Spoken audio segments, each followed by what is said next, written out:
तरुण व्यक्तिमत्व सन्माननीय अशोकराव नाईक गोंधरीकर हे कालच्या दिवशी उपोषणास बसलेले आहेत. तर त्यांचं वैयक्तिक स्वतःच्या पोटासाठी हे भांडण नाही, तर हे सबंध धनगर समाजाला या ठिकाणी एसटी आरक्षण अंमलबजावणी म्हणजे त्यांच्या स्वतःच्या लेकरांचं भवितव्य हे उजेडात आणण्यासाठीच हे आंदोलन आहे.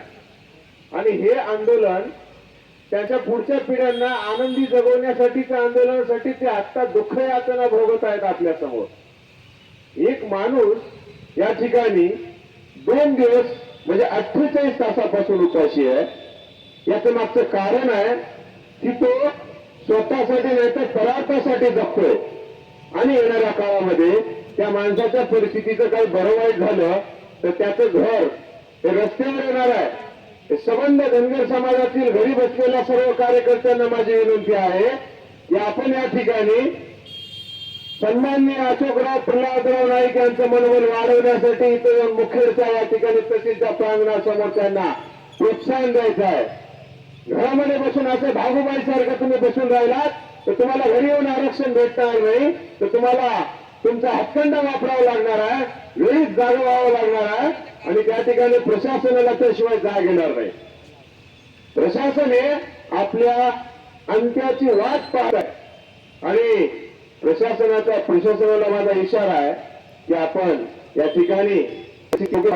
ठिकाणी आमच्या समाजाच्या विपरीत मागणीसाठी आपण योग्य वेळी योग्य निर्णय घ्यावा. कारण केंद्राने तुम्हाला दरवाजे करून दिलेले आहेत आणि तुम्हाला हा विचार या ठिकाणी तुम्हाला हा पिच्छा सोडला जाणार नाही. आम्ही जरी कुठल्याही पक्षात असो, आम्ही कुठल्याही राजकारणाच्या क्षेत्रात असो, तरी या राजकारणाचे दोरे हे खाली सोडून आम्ही या समाजकारणाच्या स्टेजवर आम्ही सगळेजण एकत्रित आहोत हे मी तुम्हाला सांगतो. आणि सर्वांनी या ठिकाणी हा एकच विचार मनामध्ये घ्या. अरे राजकारणाच्या काही रांगा लागतील, पदा असतील नसतील, येतील जातील, परंतु आपल्या हक्काची लढाई ही चालू असली पाहिजे. अधिकार की लड़ाई में निमंत्रण नहीं भेजे जाते, अधिकार की लड़ाई में जिंदा चले आते हैं.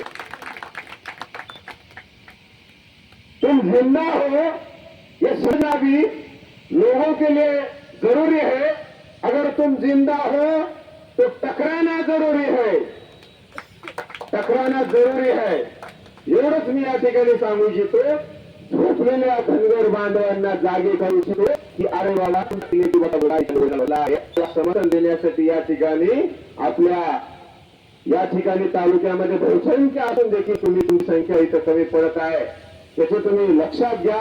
आणि तुम्हाला स्वतःच्या जर तुम्हाला होत असेल तर उद्या सकाळी या ठिकाणी उद्यापासून अशोकराव नाईक यांना प्रोत्साहन देण्यासाठी गावागावातल्या सर्व धनगर समाज बांधवांनी या ठिकाणी या असं मी तुम्हाला आव्हान करतो आणि या ठिकाणी थांबतो.